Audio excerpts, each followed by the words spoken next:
Hello, Maggie. Come on. The best way for people to learn stuff, to learn skills, is by doing and by failing. A couple people failed. Their shelters were terrible, and they were really miserable, really uncomfortable. I think it's important to do these types of scenarios or challenges on the regular because it makes us physically, spiritually, emotionally. It's like he owns the road, you know? He just walks down the middle of the road. Look at that guy. Chubby little son of a gun. Looking for tinder sources. Tinder is the finest, smallest, lightest, easiest to ignite stuff. And oftentimes that is kindling. Kindling is the next step. Tinder is the first thing that we want if we want to get a fire going. And sometimes it's really, really hard, if not impossible, to find it. Sometimes you have to make it, okay? I haven't seen any great sources of tinder on our walk so far. Maybe some of you guys have, but I've been looking for it and I haven't seen any. You would have to make it until I come across this right here. This is a beech tree, and these beech leaves are fantastic. They usually stay on the tree pretty much all winter long, and they're already dry. Sometimes you can pick them up off the ground, and those are really nice. But you could take these leaves right here, just get a big bundle of them. They're up in the air, drying out all day long. And these, if you had a big pile of them, they light up quite well. And you could light your kindling, these little tiny dead twigs, with this, okay? So, I'm not telling you what to do, but as we move along, you should probably gather some resources if you want to have a fire, which will probably it's gonna happen. You're gonna want a fire. No, hey. I'm filming you. No, I'm filming you. I'm filming you. No, I'm filming you. I'm filming you. JJ, what are we doing? The word of the day is suffering. Suffering. We are going around in circles of very steep hills. I've got my grail, my poncho, or cloak, rather. I've got my knife. Oh, and food. You brought food. I didn't want to bring food, but you made us take something out of our packs that I didn't want to bring. Yeah, so we basically brought 4 items, and then one item is a way to carry those 4 items. So one item was something sentimental if you got it, you know, some sort of thing that you would be really upset that you lost, you know. One of the items is something that you couldn't live without, like you were going to bring that. If you could only pick one thing, that's what you were going to bring. One of the items was something that you should probably upgrade. You know, you've been putting it off, it's wore out perhaps. It was cheap. One of the items was something that you shouldn't have brought. Yeah. Something you probably didn't need. You would not bring. Yeah, that's right. Okay, there we go. Nice. But what I would suggest is you dig this out really well. Put your filter away for now. Dig that out deep and then let it settle. And then the water will get clear again, and then you'll be able to dip your water and stuff in there. First mission of the day is to find a camp spot in this absolutely horrible camp spot that I've picked out for everybody. This is where they have to camp, in this valley right here, in this wash where there's kind of a little bit of water running out of the spring, but almost none. And they've got to camp basically on one of these really steep hillsides, so they got to figure out how to make that work. Got a couple guys up here. Looks like they're building some sort of flat-ish structure. I've made them bust off into pairs, so we're working on the buddy system, so you always keep track of your buddy. And they are attempting to build some sort of flat surface to sleep on. Probably hard to tell on camera, but this is super steep right here. So I think the easiest thing for us to do, Eli, is to basically kick this hillside down like that. Use our boots to kick down and make ourselves a flat space that we can sit on. And it might make a wall, so it's not that easy to go. Whee! Right. So we'll flatten this out like that. Just dig our way down with our boots. I would highly suggest putting something on the ground to sleep on. That's what I'm doing. Okay, but if you dig this big enough, you could lay this way and be super comfy. Oh, you could lay long ways like this if you make it big. Yeah, but make sure you put leaves and you could put leafy boughs off the pines like this, and make yourself a nice mattress. Will you put a rock that sideways and see how? Now, if my wife was moving this rock, she'd just pick it up, but she's so much stronger than you. She's stronger. Yeah. Good Swedish woman. Swedish. Oh yeah, good spot right here. Thank you. Up against the tree. Keep you from rolling down the hill in the night. Yeah. I like it. That big poplar tree right here, probably can't see it on camera either, but there's some healthy sized, unhealthy branches. If one of those came down from that height, you might die. Just saying. Nice. You make this awesome. Is this a crappy enough spot for you, Jason? Just like we're gonna suffer enough. It's a little bit too good, but since you've already invested some time, We're making it good. since you've already invested some time, I'll allow it. We're making it Yeah, good. yeah. It wasn't good. You can see what it was. I like we it. took some logs and piled it up, so we're taking the dirt from here and Yeah. flattening it out. Well, you're doing a good job of kind of flattening this out and pushing stuff downhill and giving yourself a flat spot. Super good idea. Because anything that you do to make yourself more comfortable to lay on, you won't regret it. Like you could put in an hour of work into a bed, but you will wish you'd put 2 hours into it. You'll never regret it. But if you do that with your knife, like that, so you're hitting a hard quartz rock, which is a really hard rock, one of the hardest ones around. You're hitting that on your blade, and there's a good chance that you could break your blade. And this is a folding knife, and if you do too much of that, the locking mechanism is going to end up failing, and then it won't work anymore. So you got to be really, really careful doing that on a folding knife like this. Will like a hard stick be better? A stick would be better if you only have one option. As far as if you have to baton through something, usually you don't have to. But another trick, I'm not going to recommend this to him because it's going to be a little bit more dangerous, but another trick is to unlock the blade and baton through material like this, and it won't damage the locking mechanism as easily if you do that. But I don't suggest that you do that. I want you to keep it locked and open, okay? But if you're gonna baton a knife like this, use a stick, don't use a rock. In this area, it's hard to find flat spots just in general. And in the wintertime, I don't sleep in a hammock much, but in the summertime, definitely, because it's just the easiest way to camp. I guess the message that I'm trying to get across is you're not always gonna have the most ideal situation to set up camp. Sometimes you're just gonna have to deal with what you got, with the materials that you have, the tools that you have at your disposal, and the location that you're in. I jacked my back up yesterday, which is not ideal, but that's life too. Sometimes you're gonna have a bum knee. One of the guys had knee surgery recently, so he's having to deal with that.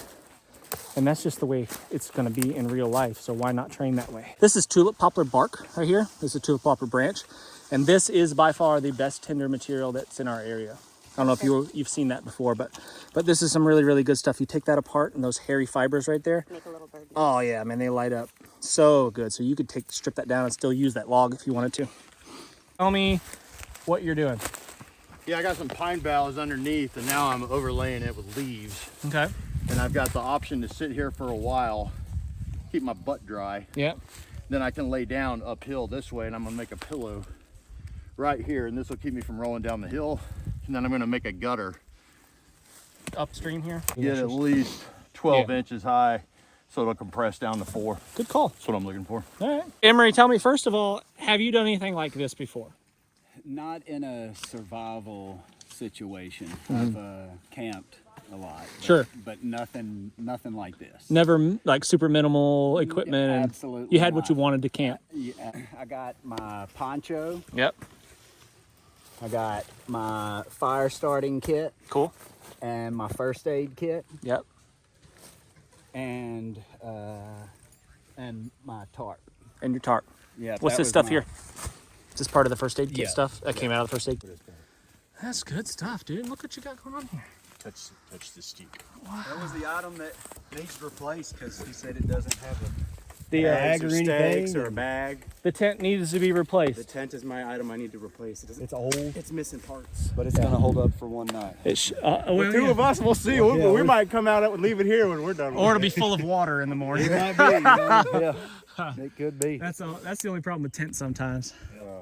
So you guys gonna spoon in there tonight, or We're gonna be spooning. We Yeah. already did, Yep. and it was good. did you? We're gonna set aside our military branch ways, Army and We're Marines, gonna and get the tent and and, lie to uh, each other all we're gonna night. lie to each other. You know, Back when it was hard. back when it was real bad. You Army guys don't know what tough is. You don't know. You don't know what it's like to be Y'all had face down. tires on your jeans. Tires, man. We had to whittle ours from sticks. So in U.S. Army Ranger School, you have to put your troops in what's called a patrol base in the woods. And when you do that, you don't want it to be within sight of a road, and you want to find a place that's really terrible, like on the side of a draw. Yeah. And the reason why is because it's the least likely place someone's going to stumble across. So there's a person in the world whose tax dollars pay for this man to teach people how to suffer and find the worst How to find the spots worst camping spots. to spend the night. Yeah. And I didn't know you got out of the Army Yeah. to do this for a living, but I'm glad you're back, because this is exactly what this is. That's what I was meant to do. I missed this so much. Thank you. I can't wait for you to throw a smoke grenade and say, the Chinese are here. Pack up in 10 seconds and run across the It wall. just so happens I have a smoke grenade. As long as me and him. You think you're going to stay dry tonight in your shelter Yeah. if it rains? You know what I think is going to happen just looking at your shelter? What? The water's going to pool on top right there in the middle, Yeah, we're gonna try to put. which will be good if you're thirsty. But We can get a stick underneath to try to Yeah. set it something. Yeah. this way. That would be my suggestion. So tie the hood off, give yourself a little bit of elevation. Even if you have to get like a sapling or branch or something to kind of, yeah, and then you'd be good. So something in your pack that you needed to upgrade or replace. What did you bring? What is that? And how old is it? 9. Three going on forward. It'll be fine. That's gonna be fine. It'll That's- buff out. Yeah, That's this will 5 buff years out old. for sure. 5 years past its date. My back is killing me. Is it, Oh, man? dude, like every now and then I'll step like in a hole or something, and you'll jar me. Tweak it a little Oh bit. my gosh, it feels so good.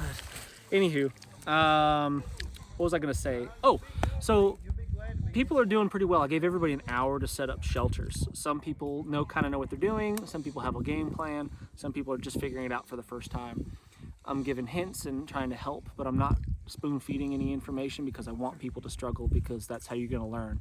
If you spend a really, really restless night out in the woods because you failed to make a decent bed, you'll remember that. And then the next time you will make a really good bed. So I know some people are going to struggle tonight, and that's unfortunate, and I feel a little bad, but What are your predictions, though? Do you think somebody's gonna, ring the bell? I don't think anybody's going to do that. I don't think. I think generally peer pressure gives enough incentive for people to not give up most of the time, unless things are really, really bad. Yeah. But this is just one night. I think almost anybody can endure one night unless it gets really bad out, but I don't think it will. I'd say what is really tripping me out, though, is taking a look across there. There's a tent. There's a hammock. Most everybody has like a tarp, though. Ponchos are common. Yeah, ponchos. Well, people hang out with me, and They know. for some reason, I feel like people follow my lead on some things. I don't really know why. But you didn't let anybody know what was No. going on with this one. Yeah, but your gear evolves based on the community that you hang out with, right? So, you pick up things that work for other people, and you figure out what's Follow suit. Yeah, and I Yeah. think that's kind of what's going on here a little bit. Monkey see, monkey Yeah, do. yeah. But I think most people are going to be fine. I anticipate a little bit of rain, but I don't know how much. Right. And it's not going to be that cold. I think the low is like 50. I think we really lucked out with Yeah, temp. which is February, which is weird. So, Really but weird. if you're wet in 50 degrees with a little bit of wind, Hypothermia. it's gonna suck. That'd be really bad. So, so we'll see what happens. Personally, I've got my kit here. I should probably do this. Yeah, go ahead and show us your kit, Jason. You may not have seen the previous video on my kit. I let the audience choose what I brought, and I mean, Oh, is this from that video? yeah. Okay, and, so and you pretty brought much that everybody stuff. said stick with what you got. Like bring the kit that you. Now, put hold on together. a second, because in my last video, everybody said that I should bring the kit that I had my class put together, right? yeah. I had to pick 5 items out of that bag Right. with your rules. Yeah.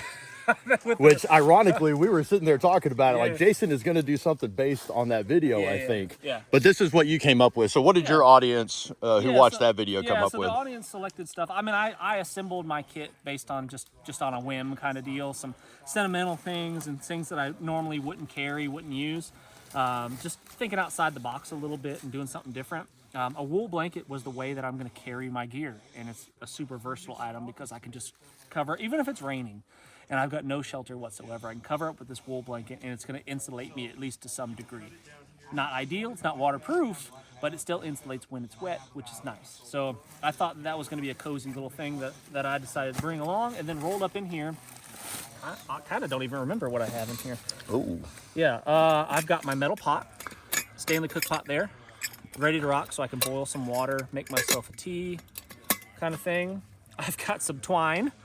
Just some, that's a lot of twine just a too. whole bunch of twine here, just a big old spool of twine. I've got my knife that I made with my papaw and my great-grandfather. So that's my sentimental item right there, that if I was to lose everything, but I still had this, I'd be happy. So I like using this knife, but I definitely don't want to lose it. By the way, when you were making that knife, I was in college. Yeah, 1994. 1994. Yeah. I was 10 years old. And then I've got this awesome fire starter. Yeah, that I thing made. is badass. Yeah, my buddy showed me one of these, and I thought It was Kelso, wasn't it? Yeah, Bushcraft Kelso. He showed me one of these. It was a much smaller version. I thought I'm gonna make a jumbo. Oh yeah, no, you went for the man size right there. I went hefty. I mean, look at how rich Yeah. that is too. It's beautiful. And then this striker that I'm going to use for it was handmade by Hobo Forge Survival, Jason Smith. Really, really good dude. Makes some awesome stuff. And this is just this is the striker that I'm going to use for my fire starter. It's beautiful. And that's all I got. And whatever happens, happens. I'm not even going to make a shelter. I'm going to be helping everybody today. I'm just be wandering around and helping out and giving some guidance and stuff. And then once it gets dark and everybody's kind of settled in, as long as I don't have any major surprises for them, I'll probably just lean up against a tree somewhere and see what happens. So, mission now for everyone is to collect water from our only water source, which is a nearly dried up spring right here.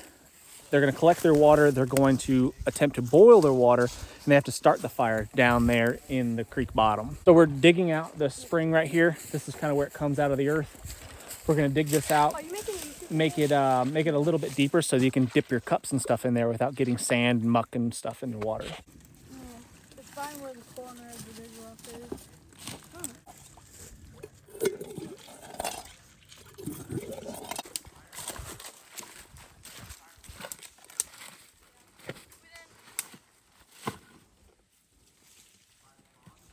Jerk! You jerk! Oh, it's so Save rude. it. Save it. It just started raining. Don't let it go out. You guys did it. Right on. It was quite easy. And we had a candle in our car. What are you doing? All right, get it going again. Get your fire going. You have to use this material to get your fire going again. Okay. You cannot take that wet wood off. This terrain's perfect for your knee. Yeah, it really is. Yeah, really, the doctor's recommendation. Dr. for Scholes sure. says this is what I need. This is exactly what I need. Yeah, I'm sure your doctor's probably like, oh, yeah, you should not be Yeah. doing that. I hope he's not watching Yeah. Jason Salyer. Yeah, hopefully he's not a subscriber. Yeah, exactly. That's sorry about that, Doc. That is, you know what? That's my bad. Exactly. Hey, nice shirt, by the way. Thank you. Yeah. Thank you. Yeah. I brought it in case I had to use the bathroom. You suck. I thought maybe we'd have to tear our clothes up. I wanted to bring a shirt I didn't care about. But Exactly. I that's wanted good. something I didn't have to worry about. You never know, Jason. That's right. Because what's the worst that could happen? What's the worst that could happen?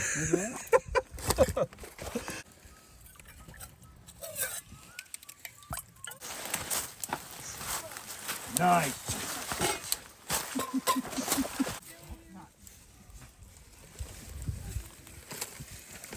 Nice.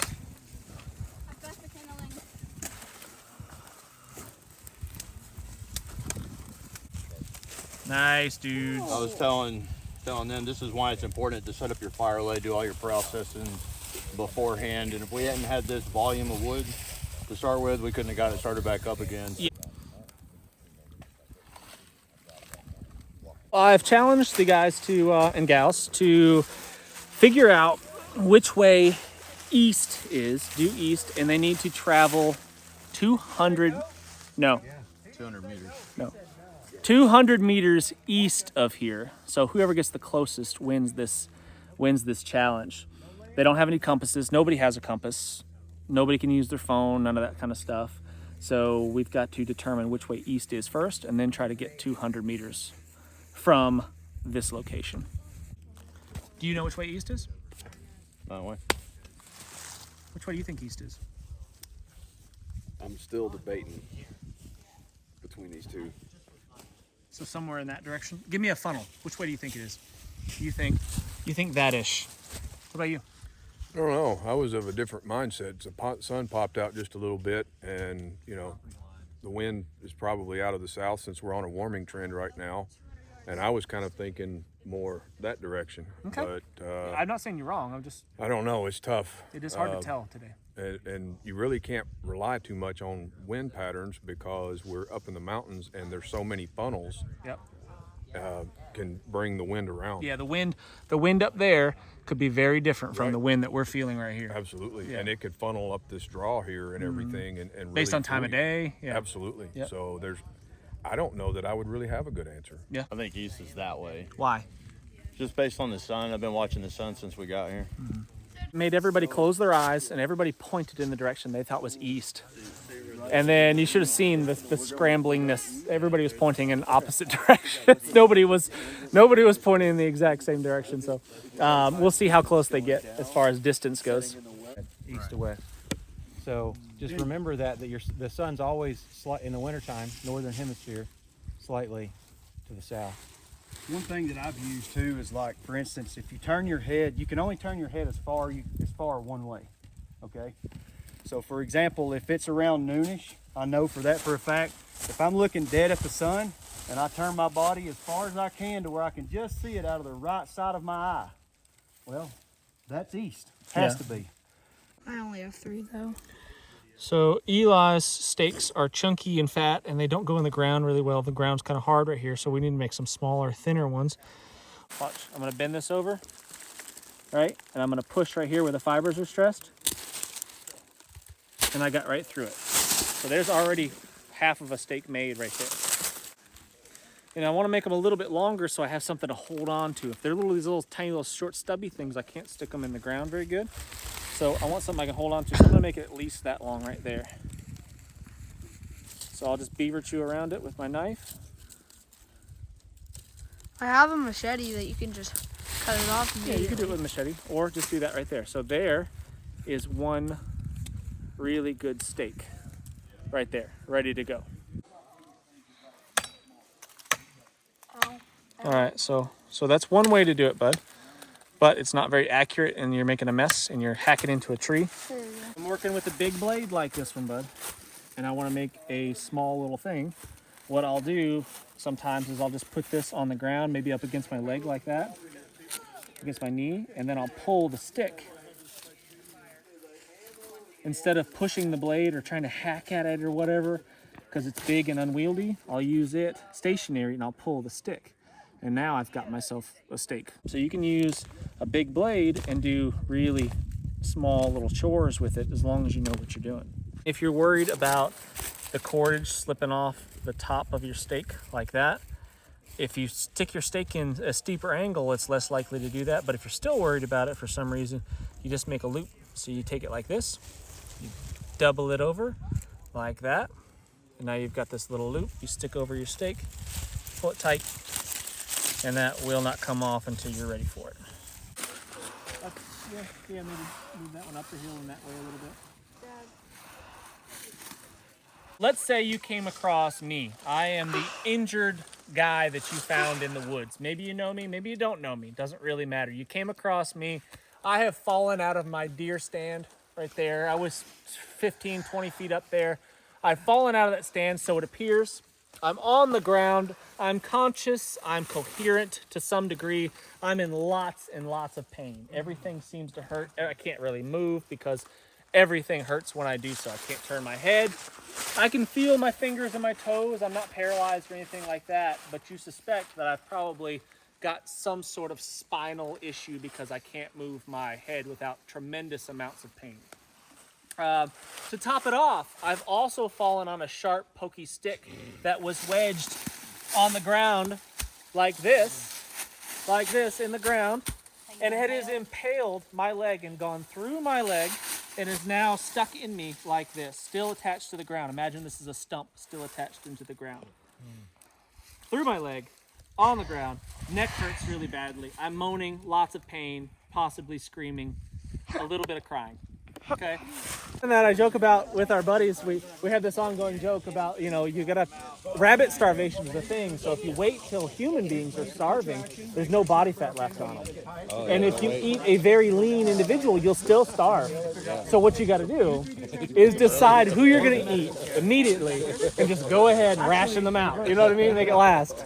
So, Hey, buddy, can you hear me? Yeah, Yeah. my neck hurts. Yeah. What day is today?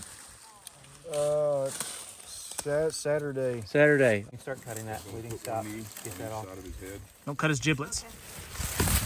Put one He wasn't needle using them anyway. come in. We don't want to move his head. We don't want to. To keep it warm. If you're freezing cold, right, and you're going into shock, potentially, which you probably would be, you may not clot and you'll bleed out faster. And you're not gonna let her head than going back and forth? go side to side. When we roll, Your hands are gonna go like No, knives this as we roll her. Shoulder. The Okay. And when I count to 3, it'll be on 3.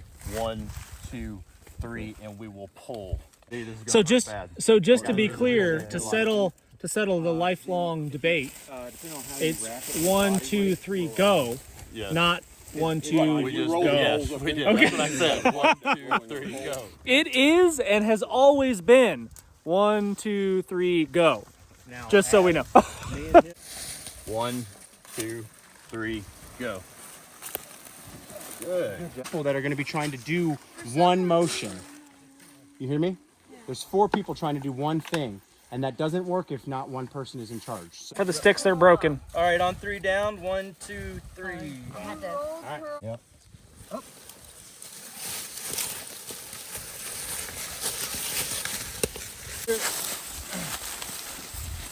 Over it now.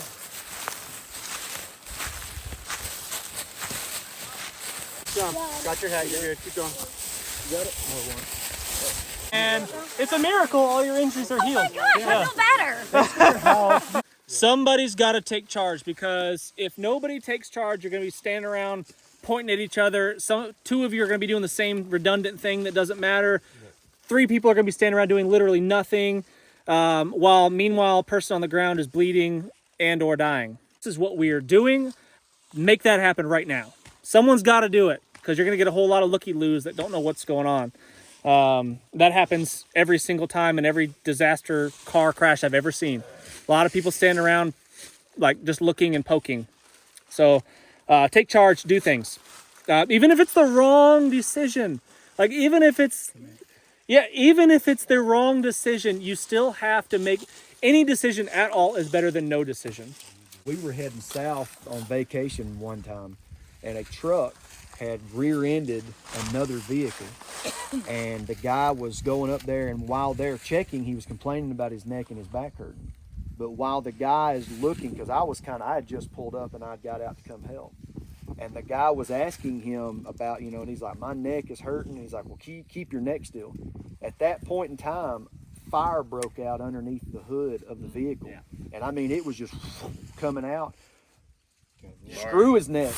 I mean, it's like I can either drag you out and you might die, or if I leave you in here, you're surely gonna die.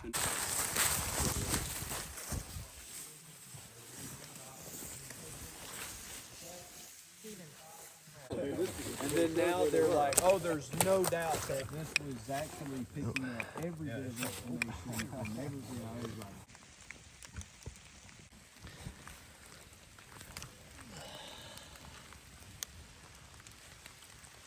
Well, the rain is here. I purposely didn't make a camp. I'm just laying on the wet ground in my wool blanket.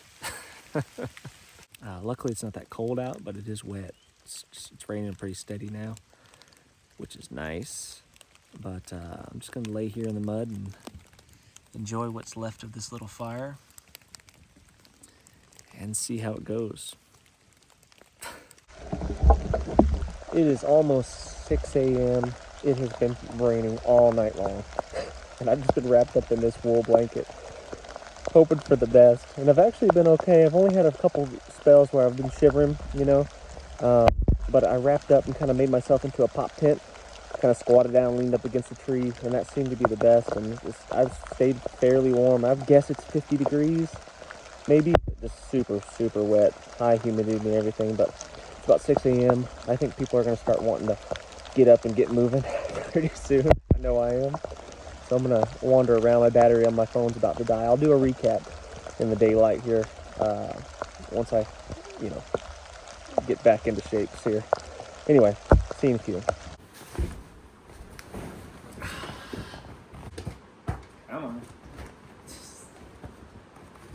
I did not do anything to aid my survival. I camped out in probably the worst spot. One of the worst spots that you could think to camp out is where I was. I did not choose my site wisely. I did not build a shelter. I did not build a bed, a mattress. I didn't bushcraft my way into survival. I did not make myself comfortable in any way. And I did this on purpose just to see, kind of what it was like, and I think survival for the most part is overdone. I think that one of the smartest things you can do in a lot of survival situations is literally nothing. Just hang out, relax, be smart, save the calories, use your brain, use your time wisely. But that's not always exciting, and that's not as fun to watch on videos and such. So you often see me getting out there doing all sorts of different things, which it's not that it's irrelevant. It's not that those skills aren't important. It's just that oftentimes the survival is just really boring, if you're doing it right. If you're doing survival right and it's a longer duration, especially longer duration stuff, we're talking, days, weeks, months out there, doing as little as possible. 1, you're less likely to injure yourself. 2, you're not burning up calories. And it's just the smarter way to go about it, conserving what you already have inside of you, conserving the energy that you have. So anyway, back to this last weekend, all I had was that wool blanket, so all I did, I just laid down on the ground. That's it. I didn't do anything. It was bedtime, I got tired, lay down on the ground, and we had a little fire going, and I just kind of barely kept that fire going. There was hardly any warmth coming off of it. It was just barely going, and it was just a drizzly rain most of the night. And I just wrapped up in my wool blanket and laid down on the ground, kind of in the fetal position.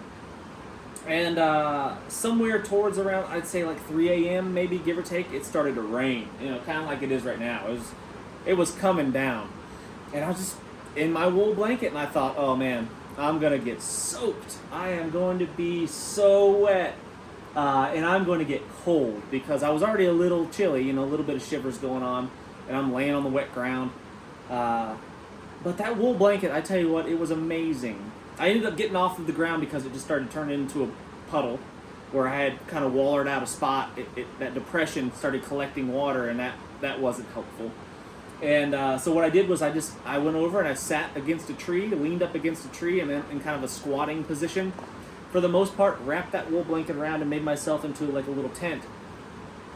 And I never got wet. I was damp, but I never got wet. The wool blanket, wool is an amazing material. It's hydrophobic, it's hydrophilic, and it is amazing at keeping you warm and dry. I was damp, but I wasn't soaked. And I wore a wool shirt too. I wore this shirt right here. This wool shirt right here with a long sleeve wool, kind of like this one, underneath it. So I was dressed appropriately, which was a big one. And I had that wool blanket, and that was my only shelter. And honestly, as long as I was wrapped up in that blanket, it didn't matter how hard it was raining. I only shivered a little bit. The coldest I ever was actually is when, in between going from laying down to going to lean up against that tree, I thought, I'll warm my body up a little bit. I'll get a little exercise. So I was going to walk up this hill that was close by. I was going to walk up the hill and back, and just get a little blood flowing. I got so cold doing that just because of the convection, the air that was moving around me. And I was like, whew, man, I'm cold. So I huddled next to that tree, sat still, covered myself up completely as much as I could. I got rubber boots on, kind of like the ones I'm wearing now. And that was it. That's all I had to do. And I stopped shivering. I stayed warm. I stayed relatively dry. And I made it through the night. Which, if I wasn't dressed appropriately, if I didn't have that wool blanket, I could have 100% had hypothermia, without question. in those conditions. 50 degrees and pouring rain, a little bit of wind, and the wind did pick up. You are taught that is a recipe for hypothermia. So I thought that was really cool. A really good lesson, you know, because we've all heard that wool insulates even when it's wet, and you know, for the most part, I've always believed that's true, and I've tested it with my clothing and stuff, but I've never used a wool blanket as my sole shelter in pouring rain, and I'm sold on it. I mean, that thing, it got heavy, of course. It absorbed water, and that water kind of ran down and kind of collected at the fringes, the ends of that blanket, and dripped off of it. It definitely got heavy, so that's the downside of wool. It is heavy, it's fairly bulky, but that heavier duty blanket, it's durable, man. It will keep the elements off of you. So I was super impressed, but I learned a lot. I always learn a lot when I go do this stuff. When I do these types of adventures with people, I think of myself as a tour guide. I'm not the survival expert out there showing everybody what to do. I'm not going to say, take this stick, carve it this way, set it up like this, and boom, rabbit. I'm not going to teach you how to do these things for the most part. But I am going to guide the experience, because I think the best way for people to learn stuff, to learn skills, is by doing and by failing. A couple people failed. Their shelters were terrible, and they were really miserable, really uncomfortable. One guy tapped out because of the weather, and he was soaking wet, just drenched from head to toe. So, you know, I think everybody learned a lot, and I think we all learn from our failures. And we come back stronger, we come back smarter, we come back better equipped, perhaps. And I think it's important to do these types of scenarios or challenges on the regular, because it makes us physically, spiritually, emotionally stronger. And I think that's what it's all about, and it builds good bonds. It builds strong bonds amongst your peers, amongst your friends and family. And it's not something that you can do just, you know, as easily. You can't build as strong of a bond, you know, sitting around watching TV. It just doesn't work that way. Mutual suffering builds strong bonds, and that's why I like doing it. And I think that's what makes me keep going back for more, and I think that's why the group that I do this with is growing and growing and growing, and I just enjoy it. So I really do appreciate you watching. Please hit the thumbs up, subscribe if you haven't done so already, and I cannot wait to see you on the next one. Thanks.